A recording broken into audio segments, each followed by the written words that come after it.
செங்கல்பட்டு மாவட்டம் தாம்பரம் சட்டமன்ற தொகுதி தாம்பரம் மேற்கு பகுதி 45வது வட்டம் பாகம் எண் 147இல் என் வாக்குச்சாவடி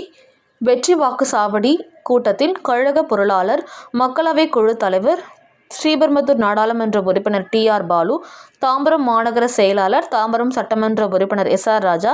தாம்பரம் சட்டமன்ற தொகுதி பார்வையாளர் பிரதி இளம் ஸ்ருதி ஆகியோர் வாக்குச்சாவடி குழு உறுப்பினர்களுடன் கலந்துரையாடினர். இக்கூட்டத்தில் தாம்பரம் மேற்கு பகுதி செயலாளர், 5வது மண்டல குழு தலைவர் இந்திரன், வட்ட செயலாளர் சீனிவாசகுமார், மாமன்ற உறுப்பினர்கள் தாமோதரன், ரமணி ஆதிமூலம், ஜோதிகுமார், பாக முகவர்